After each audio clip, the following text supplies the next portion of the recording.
Somewhere you said time may be running out for humanity, so I'm wondering if you think that's true.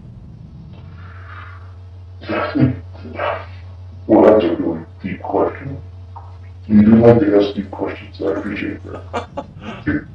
It's so glad you're doing this book. Wow, it's going to be a great book. Thank you. And most people don't ask you such thoughtful and deep questions, and they're not nearly as prepared as you are. So getting back to your question, would you repeat it? You said time may be running out for humanity. But then you said you're optimistic, so I'm not sure what you're thinking. In an extreme case, for example, we could annihilate large segments of the world, including ourselves, through nuclear war, or promoting excessive climate change, and associated disruption of, quote, civilization, and people literally tearing on each other, having us revert to our potential primal instincts. However, and so this could really hurt the planet and hurt our species. However, is it a, quote, end to our species? Well, and is it even an end to the Earth? It depends upon your perspective. Mm.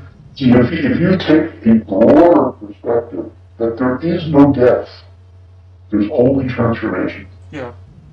The dinosaurs are not extinct. They are extinct in physical form on the Earth, but in the greater living energy universe, they're not extinct. Mm.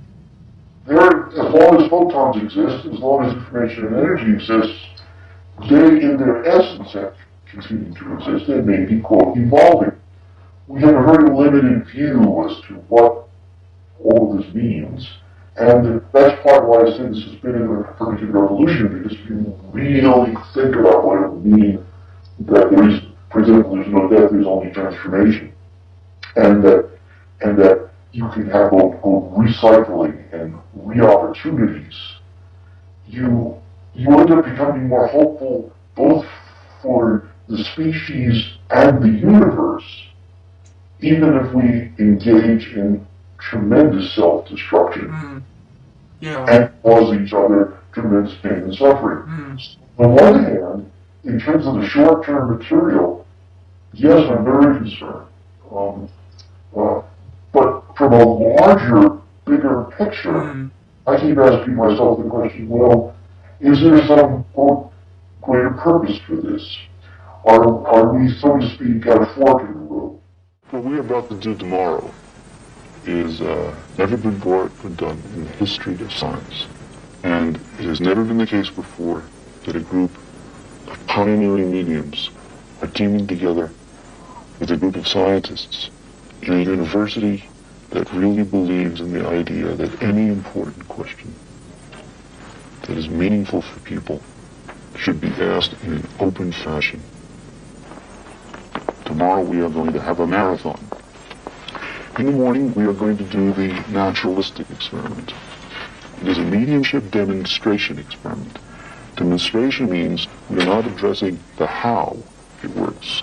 We are addressing to what extent does it, quote, work.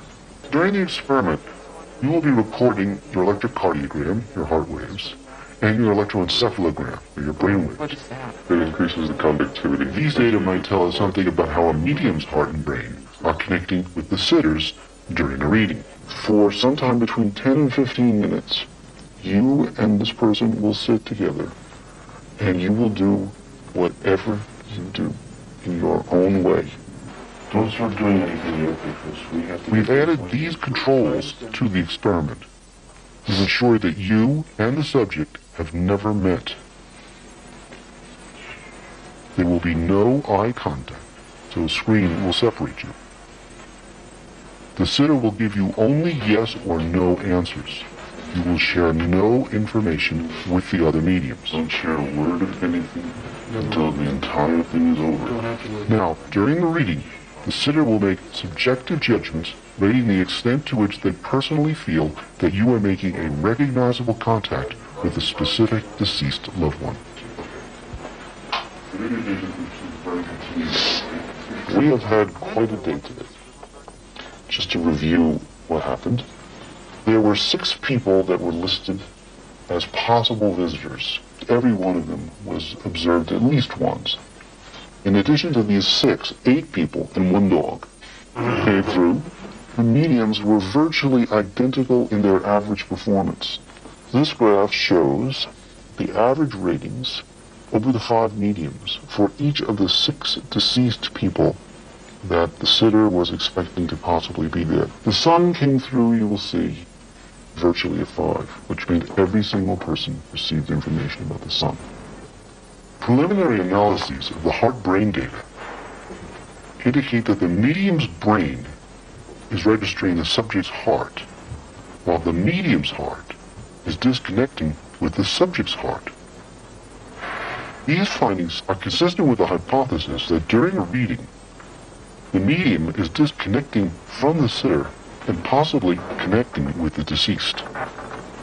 This experiment does not tell us how this phenomenon occurs.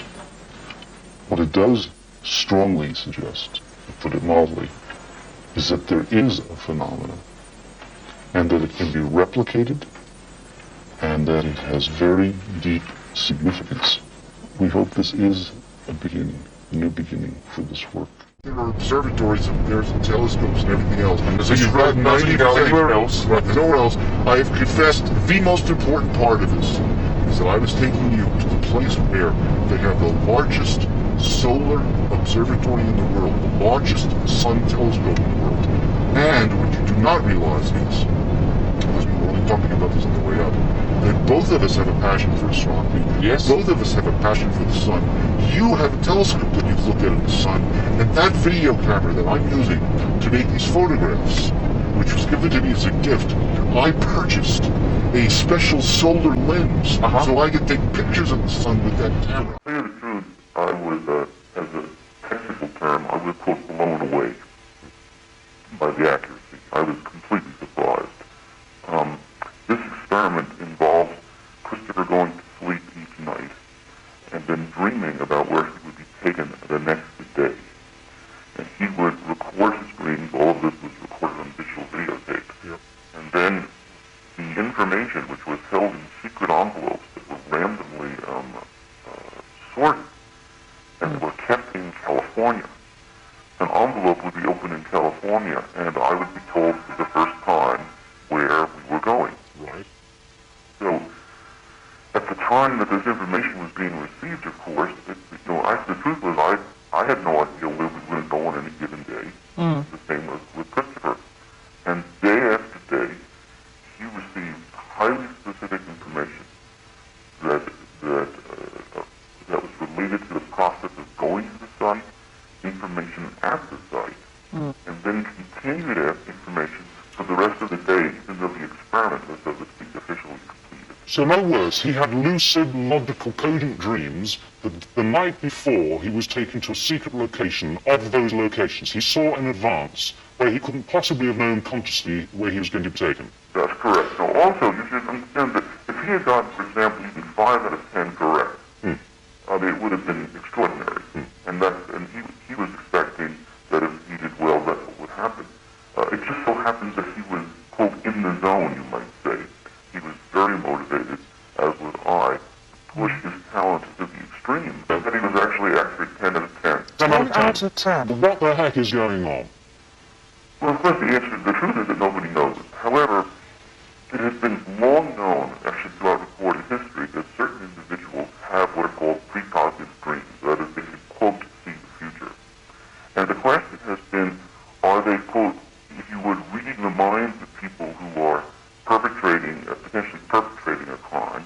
Are they, quote, tapping into, information in the universe about past, present, and future in some sort of way? Or are they actually receiving intelligent assistance from people who have died, as well as more highly intelligent sources that would provide this information? And by the way, at this point, all the hypotheses are plausible. The work that I do involves technology transfer, and technology transfer is the office that he works in. And he is one of the few technology transfer people in the country, I think at any university, whose interests are broad enough to address extraordinary kinds of technologies. And the research that we do, for example, on what's called the soul phone, on developing spirit communication technology, certainly falls within that arena.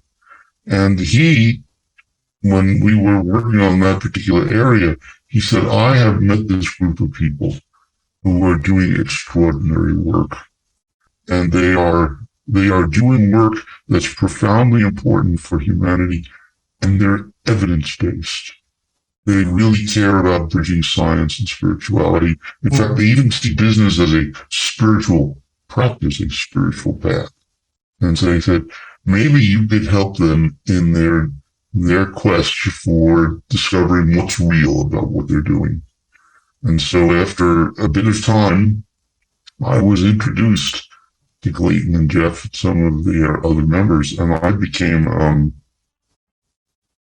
I was to say, literally in awe of their commitment to truth-seeking and following the evidence where it leads. And that's how it started. There's a coincidence, by the way.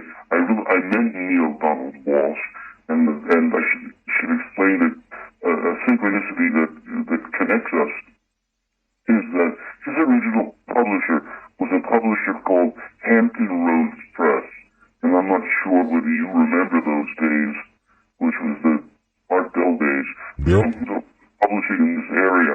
And they also were the publisher of the Living Energy Universe, which was my first book for the general public and my first connection with Art Bell.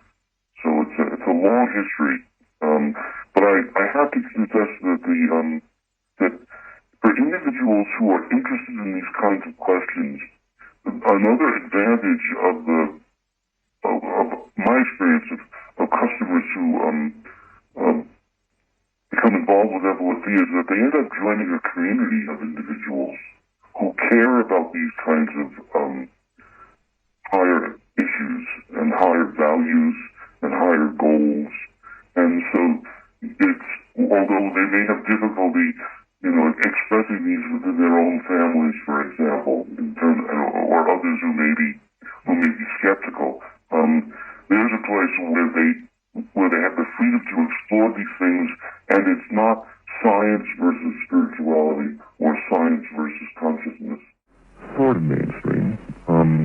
Energy medicine, which of course is now bridging into the alternative medicine area, and a little bit of what you might call spiritual medicine, or the spirituality side of psychology and health. So, in a way, then, you were already slipping out of the mainstream a little bit anyway.